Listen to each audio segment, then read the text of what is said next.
الحمد لله وكفى والصلاة والسلام على نبينا المصطفى أما بعد. L'islam est une religion qui fait partie des vérités révélées dont les racines se trouvent dans le ciel. C'est une religion révélée, c'est-à-dire une religion dont les sources sont célestes, c'est-à-dire imperceptibles, ce que le Coran qualifie de al-ghaib. Le Coran est une information qui vient de l'au-delà et qui a fait éruption dans le monde des phénomènes. La révélation puise son origine de Dieu lui-même qui est au-delà du perceptible et de l'imperceptible. Cependant, cette révélation a trouvé une forme, une apparence, devenue un phénomène. Une information qui a pénétré l'esprit du prophète, sallallahu alayhi wa sallam, articulée en langue arabe, et donc de l'imperceptible, cette vérité a fait éruption dans le perceptible. Et donc, la croyance en l'imperceptible, la croyance en l'au-delà, est le point dogmatique de départ qui structure la pensée et l'agir de chaque musulman. C'est le point de départ. Le premier devoir, c'est de croire que cette révélation ne vient pas de la terre, mais vient du ciel. Mais pas le ciel astronomique. C'est le ciel métaphysique au-delà du perceptible.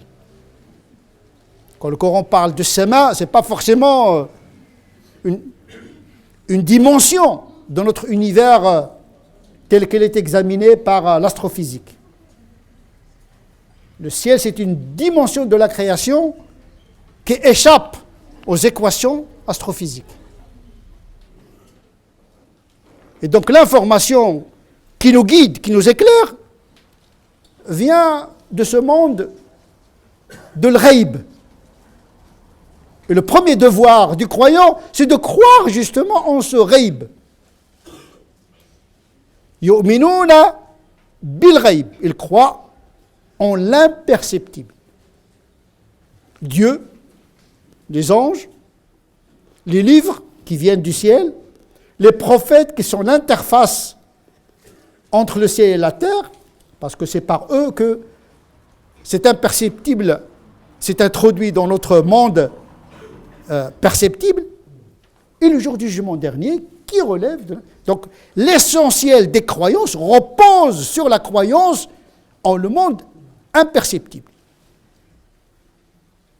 L'âme qui nous habite, parce que nous croyons qu'il y a une âme, ça fait partie de la croyance. Il y a le corps qui est gouverné par les lois de la biologie, il y a l'âme qui est gouvernée par les lois spirituelles. À ne pas réduire le vivant au biologique. Ce n'est pas la même chose. Le biologique, il peut être examiné scientifiquement, mais le spirituel échappe aux lois physiques et aux lois biologiques. Donc nous croyons qu'il y a une dimension qui ne peut pas être scrutée par le microscope, même électronique. L'âme ne peut pas subir la dissection, ne peut pas faire l'objet d'un examen rationnel. Et donc nous croyons que l'âme qui nous habite vient de Alam al-Ghaib et elle va retourner à ce Alam al-Ghaib. Et entre-temps, il habite le corps qui la voile et qui la sépare de ses origines célestes. Donc la volonté de Dieu, c'est de voiler l'âme en habitant le corps pour que le corps habité par l'âme assume totalement la vie de l'ici-bas. Il ne faut pas que la croyance en l'au-delà nous arrache de notre monde. La croyance dans le ghaib, il doit être un moteur de remplir l'existence convenablement cette existence de l'ici-bas qui est gouvernée par des lois qui gèrent les phénomènes perceptibles. Et donc le musulman, même s'il croit en l'au-delà, il doit se limiter à la gestion de l'ici-bas. Il n'a pas à pénétrer ce monde-là, ni à chercher à le connaître. Le dévoilement n'est pas l'objectif de la taqwa. La taqwa, c'est l'objectif, c'est la rectitude, la piété. Mais la rectitude, la conformité n'a pas pour objet de transpercer les voiles qui nous séparent de l'invisible. Bien sûr, il y a le hadith qui dit Abudillah ka'annaka tara yu'minuna bil ghaybi wa yuqimuna salah. Ils croient au delà et accomplissent la prière. Mais attention, la prière n'a pas l'objectif de percer les mystères de l'ghayb. Ce serait un détournement de l'adoration. Ce serait tomber dans la superstition et l'obsession de la connaissance de l'imperceptible et de s'arracher par ce aux obligations de l'ici-bas. Parce qu'il y a une lecture de l'islam qui veut que les musulmans s'arrachent de ce monde et que pour vivre une spiritualité en apesanteur dans les vapeurs déconnectées de la réalité réelle. Non, Alam al-Ghaib, c'est une foi motrice qui permet d'assumer complètement notre condition existentielle dans l'ici-bas.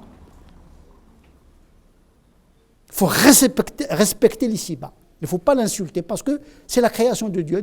Dunya mal'ouna. Mais attention, ce monde est maudit. Mais c'est une façon de parler parce que c'est dans ce monde où nous adorons Dieu. C'est dans ce monde où Dieu a envoyé des prophètes. Il y a même des savants qui disent que l'ici-bas est mieux encore que le delà, c'est-à-dire le paradis. Parce qu'ici, on assume notre liberté et on adore Dieu par choix, alors que dans le delà, il n'y a pas de choix. Il y a un débat chez les théologiens. Il ne faut pas croire que l'ici-bas est quelque chose de méprisable. La vie matérielle, ce bas monde ne vaut rien. Mais si il ne vaut rien, pourquoi Dieu nous a créés dans ce bas monde? C'est dans ce bas monde qu'on prosterne pour Dieu, par choix et volonté libre. Les anges dans le ciel n'ont pas le choix. Ils n'ont pas le choix. Nous, on a le choix. Les prophètes qui sont les élites de la création, ils ont vécu où? Ils n'ont pas vécu au 7e ciel, ils ont vécu Sayyidina Muhammad sallallahu alayhi wa sallam, Afdalul Khalq. Il a vécu où? Dans l'Arche? Non, il a vécu...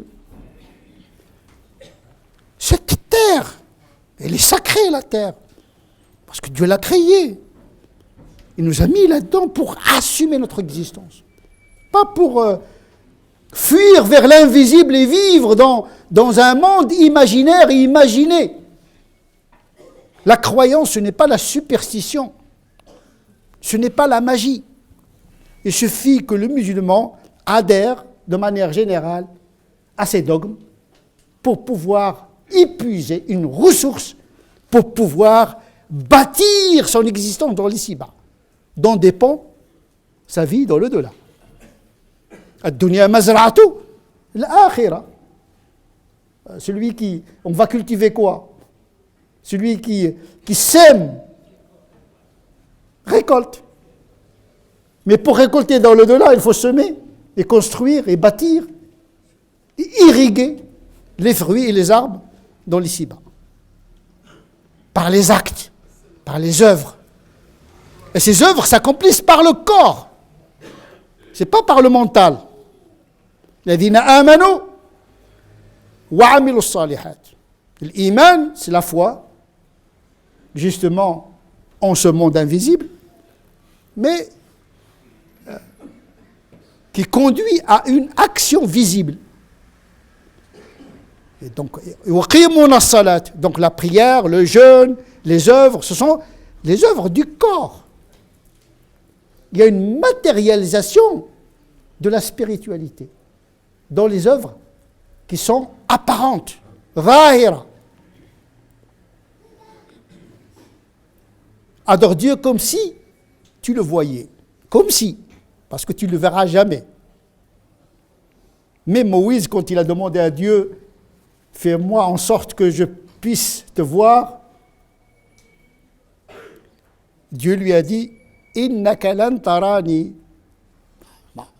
Il faut se calmer.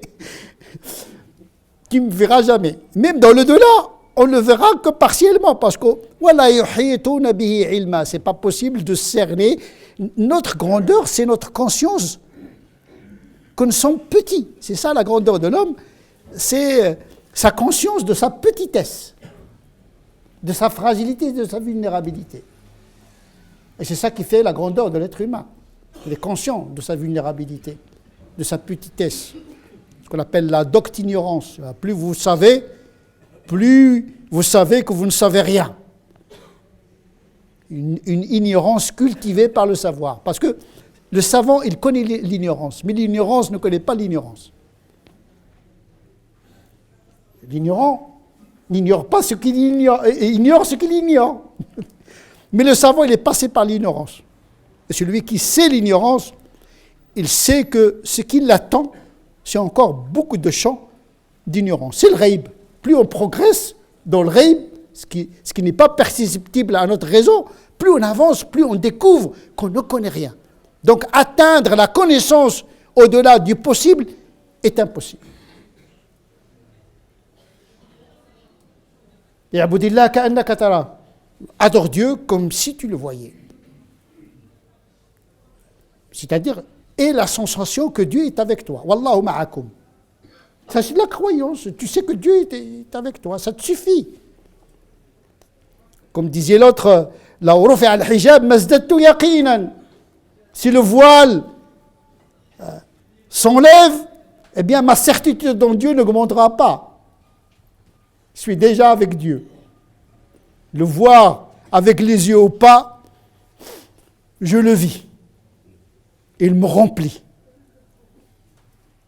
Et si tu n'arrives pas à avoir cette sensation, eh bien, sache que lui, il te voit.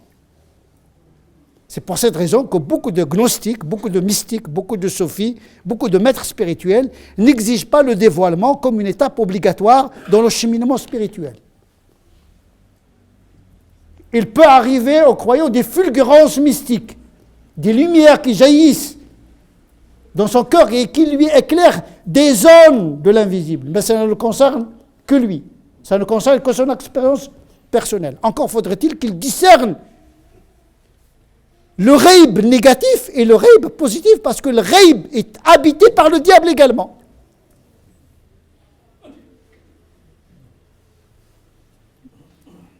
Alors le diable il est où? Donc le ghaib, attention, c'est un domaine redoutable. Les gens qui disent « Ah, j'ai eu une inspiration », mais l'inspiration de Dieu, de l'ange, ou bien du diable, ou bien une inspiration qui est un désir enfui en toi. Ça, tu n'as aucune... Donc tu dois mesurer les choses par les faits. L'ahkam shar'iyya, les lois de la morale, les lois spirituelles qui sont des faits normatifs, ou bien des faits naturels. Rien que les faits. Donc la croyance en l'invisible ne veut pas dire sombrer dans la superstition, dans la magie et dans l'occultisme. Chercher les choses qu'on ne voit pas. Non. Méditer sur les choses qu'on voit. C'est pourquoi il y a une tendance mystique, théosophique, qui s'appelle les occultistes, qui considèrent que le Coran, la lettre du Coran, ne signifie rien, parce que derrière, en vérité, il y a derrière la lettre quelque chose de caché. Donc ils ont laissé l'apparent, ils ont cherché ce qui est caché. Aujourd'hui, il y a beaucoup de réformateurs qui parlent « il faut chercher l'esprit du Coran ». Mais l'esprit sans lettre, c'est un fantôme. Il faut passer par le corps de la révélation qui est la lettre, qui est la parole, une parole visible. L'écrit, il est visible. Ne cherche pas entre les lignes. Ah non, moi je lis entre les lignes. Non, il faut lire les lignes. Ah, je lis entre les paroles. Non, écoute les paroles. الذين يستمعون القول فيتبعون. Écoute ce que disent les gens. Écoute ce que dit Dieu. Écoute bien. N'entends pas ce que tu n'écoutes pas. Ne cherche pas l'information de l'ghaib qui n'existe pas, qui est supposée. Un esprit complotiste qui voit quelque chose en dehors des phénomènes. C'est s'engager dans une voie sans issue. C'est organiser le désordre dans le monde. Ne cherche pas les choses que tu ne vois pas, ne cherche pas à entendre ce que tu n'as pas entendu, n'espionne pas, ne fais pas le voyeur de quelque chose qui n'existe pas. Il faut s'en tenir aux faits, aux phénomènes, les méditer. Tu connaîtras son intention à travers leurs propres déclarations. Donc tu ne juges pas les gens à travers des accusations, des rumeurs, des diffamations, mais écoute les gens ce qu'ils disent d'eux-mêmes, écoute les gens ce qu'ils disent, ce qu'ils font. C'est pour cette raison, dans les pratiques musulmanes, on ne juge pas la valeur ontologique d'une pratique. C'est-à-dire dire que ta prière est acceptée par Dieu. Ça, c'est parler de l'invisible. Parce que c'est le jour du jugement dernier qu'on va voir est-ce que nos œuvres ont été acceptées ou pas. Ça relève de l'au-delà. Par contre, les fuqaha, les ulama, ils parlent de la validité de la pratique. C'est une prière valide, c'est un jeûne valide. Ne dis pas, ta prière, Dieu ne l'a pas acceptée. Ça, c'est prendre la place de Dieu. Beaucoup de musulmans usent de ce langage. Non seulement ils disent que ta prière n'est pas acceptable, mais tu iras en enfer. C'est encore pire. Donc lui, il est déjà dans l'invisible. Celui qui dit ça, il est déjà dans le jour du jugement dernier, et il a déjà pénétré l'intention et la volonté ontologique d'Allah subhanahu wa ta'ala, est en train de distribuer des places et des acceptations, des refus, des pratiques des uns et des autres. Même la désobéissance, quelqu'un qui fait une ma'siya, on juge l'acte, mais on ne juge pas la personne. Et si on juge la personne, on la juge ici maintenant, on ne la juge pas. On ne juge pas son devenir dans l'au-delà. Quelqu'un qui vole, etc., il mérite la sanction, la prison, etc. Mais la sanction dans l'ici-bas n'est pas forcément la sanction dans l'au-delà. Peut-être qu'il ne sera pas sanctionné dans l'au-delà. Peut-être il a des circonstances atténuantes que nous, ou le juge ne sait pas. Wallahu ya'lamu a'malakum, et Dieu sait ce que vous faites. L'intention, les excuses, les limites. Ça, le jugement, c'est quelque chose dans l'au-delà qui relève des prérogatives de celui alladhi ya'lamu sirra wa akhfa, celui qui connaît l'intime et ce qui est encore plus secret que l'intime. On doit s'en tenir aux actes apparents. Ça c'est bien, ça c'est pas bien.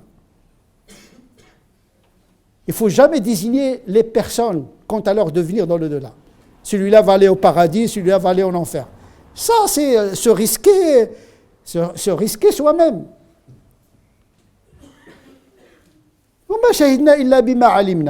On juge en fonction de ce qu'on a comme information. On ne sait pas ce qu'il y a derrière. Et donc c'est très important de considérer que les apparences, c'est la limite à laquelle il faut s'en tenir quand nous gérons notre vie, quand nous établissons notre relation avec autrui. Il faut toujours rester dans les faits.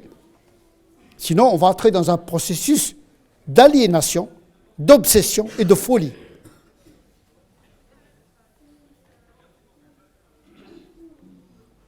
Le prophète lui-même, sallallahu alayhi wa sallam, nous a donné l'exemple. Il s'en tenait uniquement aux faits, même quand il s'agit de ses adversaires. Quand il signait des contrats, quand il signait des conventions de paix, il ne dit pas, vous savez, les kuffars n'ont pas de Ils n'ont pas de parole. Donc, ce n'est pas la peine de signer. Donc, ils n'entrent pas dans des conjectures métaphysiques. Ils se tiennent au fait.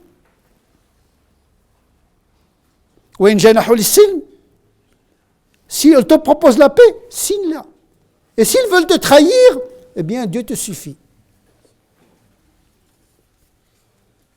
Si toi tu dis, oh, il va me trahir, non, accepte la paix. Tu gères ta vie comme ça. Les faits, parce que les choses, et tu dois changer de posture en fonction des faits. Tu ne dois pas anticiper, supposer. Ça ne veut pas dire qu'il faut avoir une expérience de la vie. Parce qu'on peut étudier les faits, les interpréter. Il n'est pas interdit d'interpréter les faits. Mais l'interprétation, elle reste dans les limites de l'apparence. Et ne pas sombrer dans sa relation avec les autres, dans un esprit de complotisme, de voir le mal habiter partout. C'est la théorisation de l'inhibition de l'action et qui empêche le musulman de construire sa vie et la vie de sa société.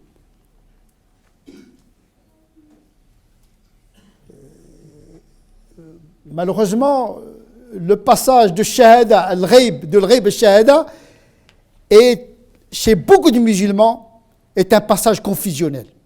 Il y a un mélange. Chaque fois que le musulman, tu veux l'arrêter sur des arguments rationnels, il saute vers l'invisible. Ah Dieu, Inch'Allah, etc., etc. Et quand tu parles du monde invisible, il dit non, mais à un moment donné, il faut établir une bonne relation entre la croyance au pouvoir invisible et la responsabilité qui nous incombe dans la gestion de ce qui est visible. On n'a pas à chercher au-delà de ce que nous entendons, on n'a pas à chercher au-delà de ce que nous voyons, nous devons faire un rapport réaliste avec les faits. Ça n'empêche pas de développer une intelligence de comprendre les comportements, mais cela relève d'une certaine rationalité et pas une forme de superstition. Les premiers musulmans, ils ont compris cela lorsqu'ils ont appliqué ce principe avec les phénomènes de la nature. Nos savants musulmans du Moyen-Âge, qui ont développé les sciences naturelles, les mathématiques, la physique, la médecine, la biologie, ils savent que c'est Dieu qui a créé le monde. Mais ils n'ont pas expliqué le monde avec des lois magiques. Ils ont étudié les phénomènes en tant que phénomènes. Ils n'ont pas cherché les noumènes. Les noumènes, c'est les choses, c'est les phénomènes non visibles. Le phénomène, c'est ce qu'on voit. Le noumène, c'est ce qu'on ne voit pas. Ils savent que derrière le phénomène, il y a le noumène. Mais ils se limitent uniquement aux faits.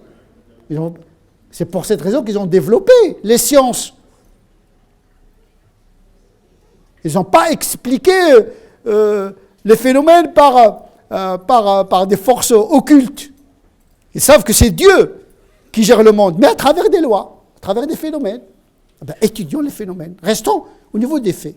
Même si on croit que ce monde est géré par le delà et que les anges interviennent. Les anges, ils sont même à un niveau de la physique des particules. On peut dire que les anges, ils agissent. Ce sont la main de Dieu qui agit dans toutes les lois de la physique et biologique. Ce sont des acteurs. Mais les musulmans n'ont pas cherché les anges entre la cause et l'effet. Et voilà, il y a la cause, il y a l'effet. Mais entre la cause et l'effet, on ne sait pas ce qui se passe. Oui, l'ange, mais on ne cherche pas l'ange, on cherche les lois physiques. Appelons ces lois physiques des anges. Parce que l'ange est un esprit. Et la force est un esprit.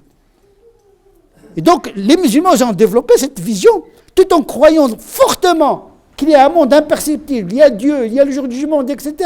Et ils ont vécu totalement leur vie de l'ici-bas. Une forme d'incarnation de la vertu dans notre condition de l'ici-bas.